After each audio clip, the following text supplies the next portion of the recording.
Nothing sucks more than trying to cook without the proper tool, except maybe a Monica Lewinsky branded vacuum. So we're here to figure out what some of the best tools are.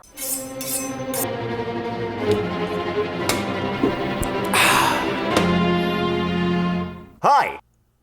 Welcome back to Hope for the Culinarily Hopeless. New kitchen, new beginnings, and that means new stuff. And as we continue our culinary education together, I'm quickly learning that you have to get the basics down before you go to anything else. Because if you don't have a good understanding of the fundamentals of what it takes to do the job, then maybe you shouldn't be president. Wait. So we're starting a set of videos that attempts to build our culinary education from the ground up. This is video number 1 in that series, and that is how to outfit a kitchen. Over the past couple of weeks, I've consulted dozens of culinary professionals and cooking books and the occasional YouTube bearded chef on how to properly stock a kitchen with the basic essential. Disclaimer, I don't make the most money in the world, obviously. And sometimes good cooking equipment is hard to come by. So I'm gonna try to start from the very basic budget stuff and eventually upgrade along the way should I see the need to. So, let's get started. Number 1 most important thing, knives. Also, kids, don't handle knives when drunk. Ask any chef or home cook or anyone that's even remotely competent in the kitchen, a good, sharp chef's knife is the number 1 most important tool in the kitchen. This knife, the one that I own, the one that I got based on a bunch of different recommendations from a bunch of different chefs and culinary professionals, this is the Victorinox 8-inch Fibrox Pro chef's knife. One of the best introductory, home use, all-purpose chef knife. It will do almost any job that you ask of it, and it's essential in the kitchen. Having a good knife saves you a lot of headaches and possibly severed fingers in the kitchen. You also may need one of these. No, this is not a shank. This is a paring knife, used for all of the smaller jobs that a chef's knife isn't exactly optimal for. Next up is a serrated knife, to cut through stuff that has a hard exterior and maybe a softer interior, such as bread, roast, stuff like that. This is a sort of Asian cleaver-ish sort of knife. I grew up with my mom teaching me how to use cleavers, which is what they use mostly in Chinese cooking. I just like it for nostalgic purposes. So remember when I said that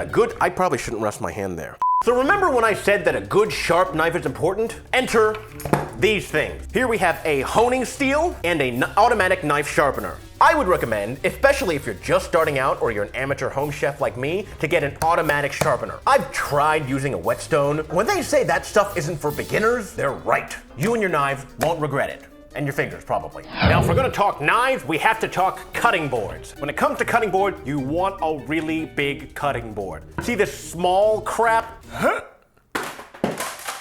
It's plastic, it's fine. The board that I have here still is 14 by 12, I think, and it still feels cramped. You want a board that's at least 12 by 18. Hell, America's Test Kitchen recommends you get one that's 20 by 15. Where the hell is...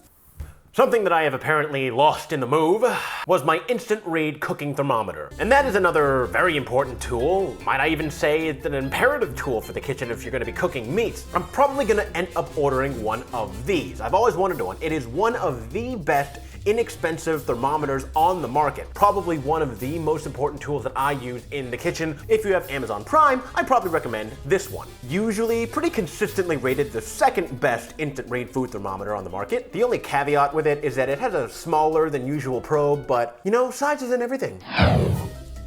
Hey, the knife stuff is over. Next item on the list, pot.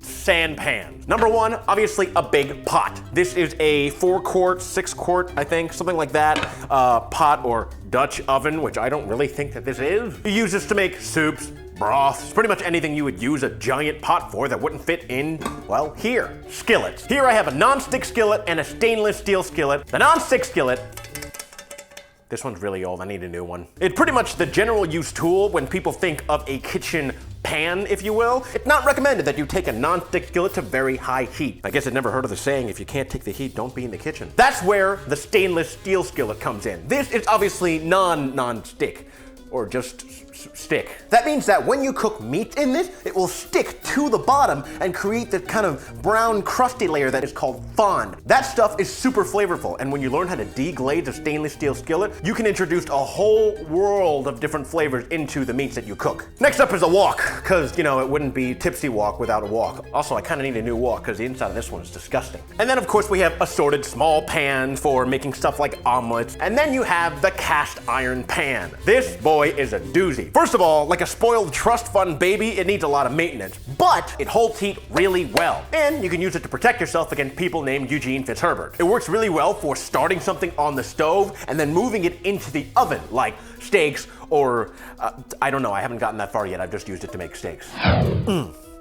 Now let's talk utensils. Gonna need a ladle for soups and broths and stuff like that. Spatula, invaluable tool. You want a silicone spatula for non-stick pan, and you want a stainless steel spatula for, well, traditional stick pans. A whisk, obviously, for eggs and sauces and all sorts of stuff. Kitchen shears. How many times have you been in the kitchen trying to open, say, a package of bacon or, I don't know, something with plastic wrapped around it and you can't get it open? Channel your inner Jewish moil and wooden utensils. I like these because this is what I grew up with. Some people don't like the touch of unfinished wood. Pizza cutter for obvious reasons. And of course, my favorite all-around utensil, the chopsticks. You can use these as a whisk. You can use these to turn things around. You can pretty much use it to replace almost anything on here. It's not going to be as effective, obviously, but in a pinch, the chopsticks will do. You have tongs. You can use these to get a grip on things that are cooking that you may not necessarily be able to with, say, a spatula, like scallops, steaks, your life. A pastry brush. Now, this isn't necessarily essential, but if you're making stuff like biscuits or crackers or, I don't know, cookies or whatnot, and you want to paint on a little like garlic butter or something, this is perfect. And it's like pennies on the dollar. Vegetable peeler, invaluable tool, obviously. Can opener. Now, I cheaped out on this, and this thing is a piece of junk. I bought an automatic can opener. Really nice investment. You don't have to get one of these. If you can get one on sale, great. If not, just get a bulky can opener, one that isn't a flimsy piece of crap.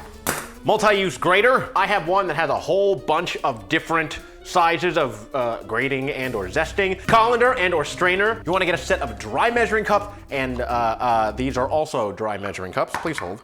Now, these were the cheapo measuring cups that came with the kit that I bought. If you're baking more, I would strongly suggest getting a set of stainless steel measuring cups. Ones where the measurements are etched onto the cup or handle, not kind of just printed on there, because those will fall off eventually. You also want a wet measuring cup. I really, really like this one. This one is the OXO Good Grips 2-cup measuring cup. If I had to do it all over again, I would probably get the 4-cup one because I can't count the number of times that have been like, 3 cups. Both of these are good for cooking and baking. Now, speaking of baking, starting with this metal sheet pan sort of thing, I think. Metal baking sheet. We'll call it a baking sheet. Then you have, what is this? A cake pan, muffin tin, another muffin tin, muffin top, glass baking tray. This is the Pyrex 9x13 glass baking dish. It's really, really useful. I love using this thing. Definitely get one. Rolling pins. Americans may remember this style of rolling pin, and Chinese/Asians may remember their mothers chasing them with this. Mixing bowls. I got these on sale. These are actually the kind that Oliver Babish recommends. Well, I know that's not his real name, but whatever. Multiple size, they nest, they're plastic. I got them on sale and I figured, hey, these are awesome. And then of course, shiny paper and April Fool's paper. Let's talk appliances. Food processor for when you don't feel like cutting up a bunch of stuff into really, really tiny pieces. Rice cooker. I'm Chinese, why wouldn't I have one of these? Now, this is a 3-cup rice cooker, which is enough for 1 person, maybe 2, but if you're occasionally cooking for more than that, you definitely want to get a rice cooker that's at least 5 or 6 cups or quarts or whatever it is. Yeah, cups. Blender, you can use this to make smoothies, puree tomatoes, crush hopes and dreams. A toaster for, you know, morning bagels and toast. What else is there to say? Crock pot. Everyone should own one of these. Put the food in there, put the lid on, hit a couple of buttons, and come back to delicious dinner.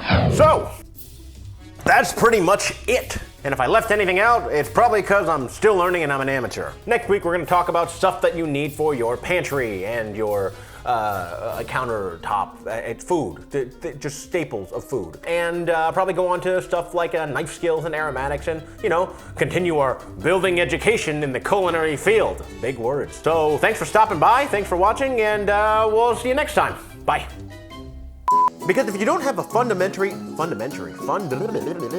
it is the Victorinox 8-inch Fibrox Pro 8, what's the name of this knife? And when you learn how to deglaze a stainless steel,